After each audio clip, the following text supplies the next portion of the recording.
I'm about as real as they come. All my beats tailored by Joe. House Digital. Maserati Rick in Detroit, convertible bird in Miami. Graduated summa cum laude, strip club made a tsunami. Carlton Hines with the ball game, Grateful Edmonds with the snowflakes, Craig Pettis in the M-Town, Sal Magluta with the boat game, Falcone with the cocaine, like Freeway Ricky with the plug game, like Monster Cody in South Central, Larry Davis from close range. What you are about to see is real life, as it is every day on the streets of Brooklyn, New York. In cities across America, drugs are taking over the lives of many. Concentrated in the city of New York lies one of America's most significant drug problems, and not because it only happens in New York, but because New York has 8 million people packed into one small corner of the United States. In the rundown neighborhood of Bushwick in Brooklyn, New York, a city where heroin, cocaine, and crack rule the streets, and crime is the primary means of support. Addicts hustle day to day to support their habit.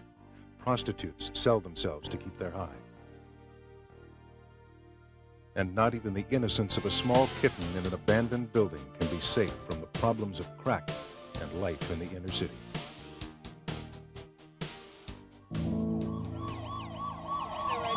Many of the people living in the neighborhood of Bushwick in Brooklyn, New York don't go to work, and many area teenagers do not attend school. But they get a daily education about life and death just looking outside their bedroom windows. In this neighborhood, where unemployment is 5 times the national average, 83% of high school freshmen drop out. Children prowl the street at 12, deal guns at 13, sell drugs at the corner at 15, and many don't live to see their 20th birthday. In this neighborhood, known as the Well by locals and the War Zone by New York cabbies who refuse to enter, heroin is easier to buy than a can of soda, and crack dealers can be identified by the color of their crack vial lid. To an outsider, these are secret codes that are not so secret. Where everybody at?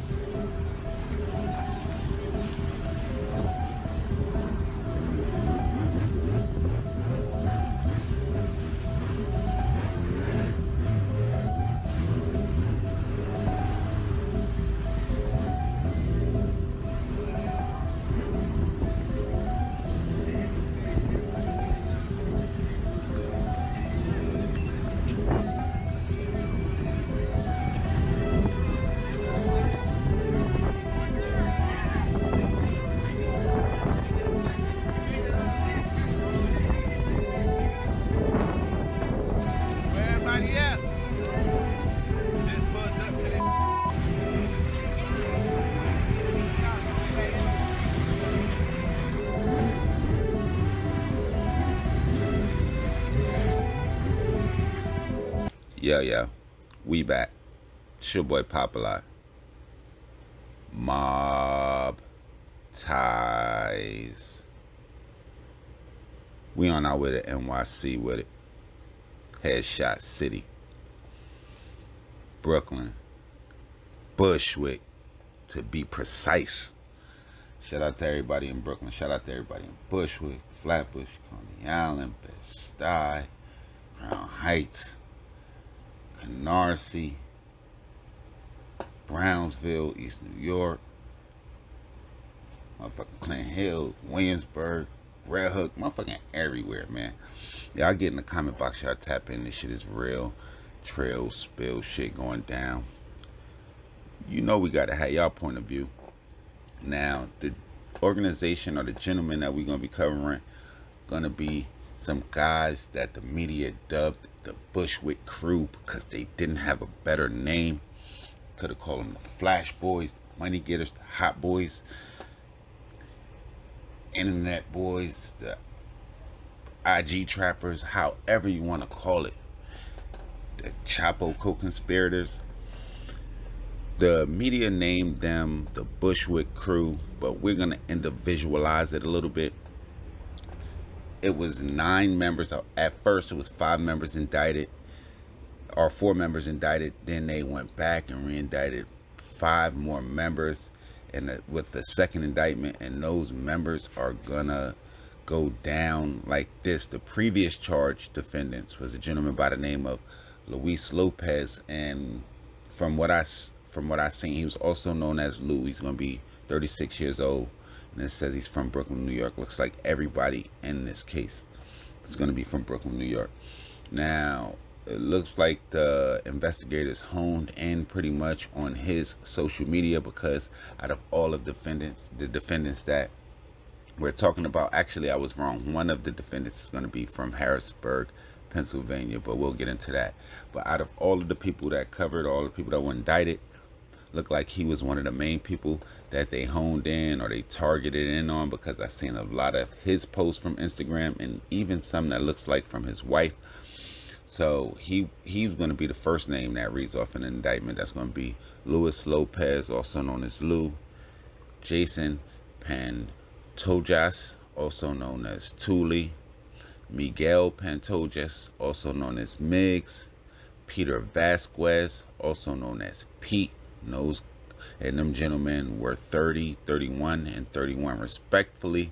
And the new defendants that ended up being charged is going to be a gentleman by the name of Maurice Spaz Brown, who is 27 years old, from Brooklyn, New York. We're going to talk about him. And more detailed, it's going to be another gentleman by the name of Jaquan Cooper, also known as Jay Gunner, 30 years old, Brooklyn, New York. Lance Goodwin, also known as Ty Mucka, 29 years old, from Brooklyn, New York. And Tyquan Green, also known as Ty Goon, 28, also from Brooklyn, New York. And the last but not least, Norman Mareo, also known as Tito, and he's going to be 35 years old. He's going to be from Harrisburg, Pennsylvania. Now that we got the members of the organization kind of summed up, a lot of people might remember the picture that they seen or the thumbnail, because it almost went viral, because it was almost a little mix up when aspiring music artist by the name of Chico Juan, or R.I.P. Chico Juan. Anybody familiar with Chico Juan, y'all get in the comment box. We was thinking, should we do something on him? But it was, I want to, almost something like mistaken identity when the drug gang was indicted. Looks like footage from him was kind of tied to this case to show how extravagant this gang was living. And some people even went on to say that that picture that was taken on that boat happened that same weekend, so they were loosely affiliated with Chico Juan. And almost, I want to say, simultaneously with this indictment, and which was sometime in 2018, Chico Juan was involved in a shooting at somewhere in Atlanta, in Fulton County, where he ended up being shot and killed. And it was it was a bunch just over that. So if you know, you know. But that is going to be the thing that kind of first brought light to this case. So if that picture of the several gentlemen standing on a boat looks familiar, that's probably going to be where you actually seen that. Now, in a 19-count superseding indictment that was unsealed in September 2018 in a federal court in Brooklyn, it charged, like I said, 5 additional defendants along with 4 previously charged defendants for their participation in a drug trafficking enterprise based in Brooklyn and in Queens. They referred to the gang in the indictment as the Bushwick crew. Now, 8 of the defendants were charged with racketeering, conspiracy, including acts of murder, kidnapping, robbery, extortion, conspiracy, and heroin distribution conspiracy. And a 9th defendant is charged with murder in the aid of racketeering. Now, according to United States District Attorney Donahue, as alleged, the defendants were part of a violent crew that beat, tortured, and killed in the furtherance of their heroin trafficking. FBI Director in charge, Mr. Sweetney, went on to add, not only are these gang members pushing deadly drugs in our most vulnerable communities, they are allegedly killing rivals and bystanders in their attempts to maintain power and control. We've stated before, the FBI Metro Safe Streets Task Force will continue our pursuit of the leadership in these gangs and stop their violent and illegal trafficking enterprises before more and more people die from either addiction or at the hands of gang members. So that pretty much just says a lot. And it was even widely mentioned that this gang had ties to one of one of the biggest, if not the biggest, and the most synonymous name with drugs, I want to say, in the in 2000, the last decade, and that's going to be none other than El Chapo. So they're going to say that the Bushwick crew was involved in a large-scale heroin trafficking organization with Mexican cartel connections. Various members of the crew served as enforcers to protect its interest by arming themselves to escort drug traffickers, forcibly collecting drug debts, and committing acts of violence against anyone who interfered with the crew's operations or offended its members.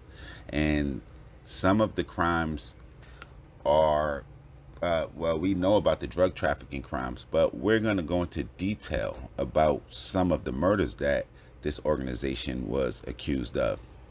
Now, on August 18th, 2012, one of the defendants in the case, Lance Goodwin, and other members of the crew were involved in a street altercation in Bushwick. Now, during the fight, Goodwin fatally shot a guy by the name of Dante Williams in the stomach and advance his own standing with the crew, according to authorities. And when arrested a week later, Goodwin was carrying the murder weapon that was involved in that dispute. Now, on March the 5th, 2013, Gary Lopez and Rudy Superville attempted to rob one of the Bushwick crew's members' main heroin distributors at the distributor's apartment. Now, Lopez and Superville were shot and wounded by the distributor. And another defendant in the case, Maurice Brown, who went by the name of Spaz, Peter Vasquez, Luis Lopez, when it's Lou, Jason, and his brother Miguel Pantojas were summoned by the distributor to the apartment where they beat and tortured Gary Lopez and Mr. Superville. Gary Lopez called 911 to plead for help and was shot dead by Brown. Superville attempted to flee the apartment and was fatally stabbed by Jason Pantojas. The bodies were doused with bleach and ammonia, wrapped in plastic, and driven to a field in Queens. Now, according to the indictment, they were driven by Brown, Lopez, and Vasquez, along with several other crew members that weren't mentioned. And when took into the field, and this was going to be in Howard Beach, Queens. So if anybody's familiar with that incident or remember that, y'all get in the comment box. Now, at the field, the bodies were soaked with gasoline and ignited on fire. Now, on September the 20th, 2014, Taekwon Green and the above-mentioned heroin distributor went to a nightclub in Queens where a fight broke out.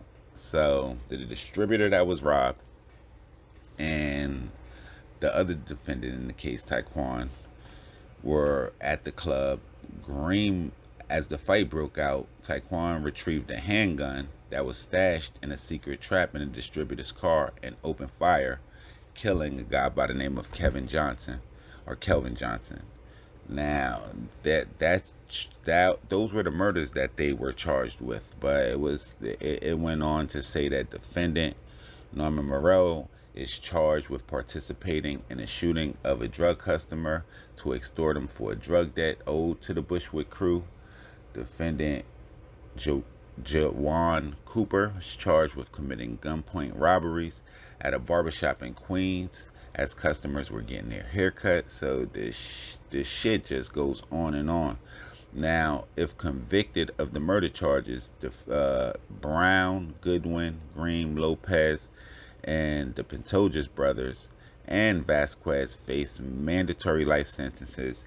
If convicted of the drug and gun-related charges, defendants Cooper and Morell face mandatory minimum sentences of 17 to 20 years, respectively. So that's gonna pretty much wrap up the myth, I guess, because it was some out there with Chico Juan. Was he down? Was he gonna get indicted? He was nowhere mentioned in the indictment, but based on some media outlets, he was loosely associated with the gang.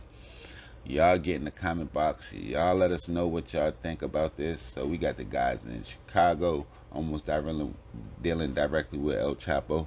It's gonna be even media outlets like Vice mention these guys could be tied with El Chapo. So I want to see what y'all think. Y'all get in the comment box. Y'all make sure y'all follow me on Instagram, Twitter, POP_A_LOT. I'm going to be back with some more of this real, trill, spill shit. And y'all already know what it is, man. It's the mob. Mob. Ties.